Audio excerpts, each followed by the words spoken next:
warahmatullahi wabarakatuh. Perkenalkan, nama saya Feby Putriana dengan NIM D1D024060. Di sini saya akan mempresentasikan materi valuasi ekonomi dengan metode travel cost method atau yang sering kita tahu itu biaya perjalanan. Nah, travel cost method ini digunakan untuk menilai ekonomi suatu objek wisata berdasarkan biaya yang dikeluarkan pengunjung untuk mencapai lokasi tersebut.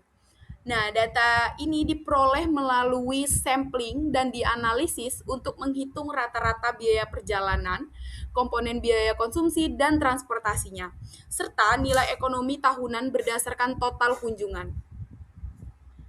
Nah, di sini saya mengambil salah satu studi kasus jurnal, yaitu air terjun Sipiso-Piso yang terkenal di Sumatera Utara. Nah, air terjun Sipiso-Piso ini merupakan salah satu destinasi unggulan di Sumatera Utara karena memiliki panorama Danau Toba dan keindahan geologis.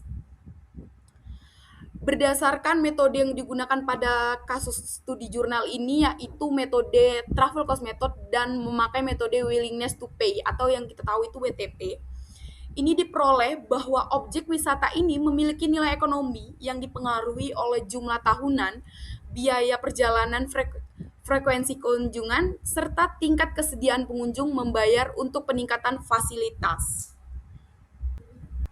Nah, selanjutnya yang menjadi pengguna langsung pada wisata alam air terjun Sipiso-Piso ini didominasi oleh masyarakat lokal Kabupaten Karo. Itu yang berada di sekitar lokasi wisata. Yang kedua itu warga Kota Medan dan Pemantang Siantar. Yang ketiga itu masyarakat luar Sumatera Utara atau luar kota. Jumlah responden dalam penelitian ini itu sebanyak 100 orang. Sebagian besar responden adalah laki-laki sebanyak 64% dengan rentang usia itu dominan 18 sampai 30 tahun.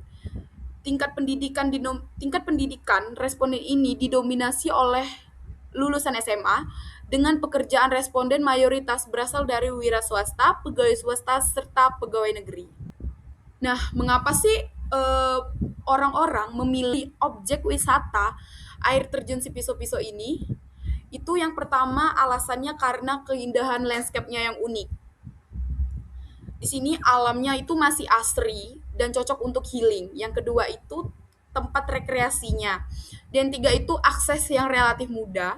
Yang keempat itu banyak spot foto yang instagramable banget. Yang kelima itu sarana fasilitasnya itu sangat cukup lengkap. Yang keenam itu cocok untuk aktivitas keluarga. Nah, baiklah kita selanjut ke slide perhitungan biaya. Di sini, air terjun Sipiso-Piso ini menggunakan teknik accidental sampling murni, di mana responden ini dipilih berdasarkan kemunculannya di lokasi wisata. Nah, biaya perjalanan rata-rata ini yang dikeluarkan pengunjung itu adalah sebesar 403.000 per orang itu per kunjungan. Jika dikalikan dengan jumlah kunjungan per tahunan, diperoleh total biaya perjalanan itu sekitar 26 miliar itu per tahun.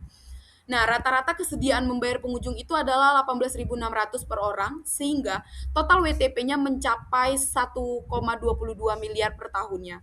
Dengan demikian ini, nilai ekonomi total air terjun Sipiso-Piso adalah sekitar 27,67 miliar per tahunnya. Baiklah, selanjutnya saya mengambil juga kasus studi jurnal yaitu Curugangsa yang terletak di Provinsi Lampung, itu tepatnya di Kabupaten Waikanan. Kenapa saya mengambil Curugangsa ini? Karena Curugangsa ini menjadi salah satu objek wisata juga yang paling sering dikunjungi. Itu sama seperti air terjun Sipiso-Piso tadi. Nah, di sini Curugangsa ini menunjukkan peningkatan jumlah wisatawannya yang setiap tahun itu, sehingga berdampak positif pada pendapatan masyarakat sekitar.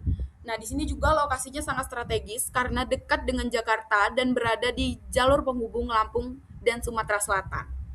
Yang menjadi pengguna langsung Curugangsa ini juga yang pertama itu seperti air terjun Sipiso-Piso tadi, yang pertama yaitu mayoritas yang berasal dari kabupaten yang sama dengan lokasi wisata. Yang kedua itu pencinta alam atau orang yang mencari keindahan. Dan yang ketiga itu orang yang mencari tempat rekreasi dan relaksasi dari suasana hiruk perkotaan yang sibuk. Dalam studi kasus jurnal ini, yang menjadi responden itu adalah pengunjung wisata Curug Gangsa. Sebanyak 76 orang pengunjung yang mewakili karakteristik pengunjung objek wisata tersebut. Curug Gangsa ini banyak banget juga dipilih oleh wisatawan. Itu kenapa? Yang pertama itu karena suasana alamnya yang asri dan nyaman. Yang kedua itu tempat rekreasi juga dan tempat healing. Yang ketiga itu aksesnya juga relatif mudah. Yang keempat itu keunikan Curug Gangsa sebagai ikon wisata tadi yang di Kota Lampung. Yang terakhir itu sarana fasilitasnya juga cukup lengkap. Di sini Curug Gangsa ini menggunakan teknik accidental sampling murni juga, di mana responden ini dipilih berdasarkan kemunculannya secara kebetulan di lokasi wisata tersebut. Nah, data ini diperoleh, kemudian dianalisis untuk mengetahui faktor pemilihan destinasi wisata tersebut. Komponen biaya yang dihitung meliputi itu tiket masuk, konsumsi, dan parkir. Rata-rata biaya perjalanan pengunjung itu sekitar 108.000 itu per orang, dengan biaya terbesar berasal dari konsumsinya. Nah, berdasarkan perhitungan TCM di sini diperoleh nilai ekonomi Curug Gangsa itu sebesar 2,34 miliar per tahunnya. Baiklah, bisa kita simpulkan dari dua kasus studi jurnal tadi, itu valuasi ekonomi menggunakan metode Travel Cost Method ini menunjukkan bahwa air terjun Piso-Piso dan Curug Gangsa memiliki nilai ekonomi yang signifikan bagi pengunjung. Si Piso-Piso menghasilkan nilai ekonomi sekitar 27,67 miliar per tahun, didukung oleh daya tarik panorama Danau Toba dan jangkauan pengunjungnya yang luas. Sementara itu, Curug Gangsa menghasilkan nilai ekonomi sekitar 2,34 miliar per tahun dengan pengunjung yang lebih dominan dari masyarakat lokal dan biaya perjalanannya yang lebih rendah. Kedua destinasi ini dipengaruhi oleh faktor keindahan alam, aksesibilitas, fasilitas, dan biaya perjalanan dan dalam menarik kunjungan wisata. Baiklah, sekian dari presentasi saya tentang Travel Cost Method atau biaya perjalanan. Saya ucapkan terima kasih. Wassalamualaikum warahmatullahi wabarakatuh.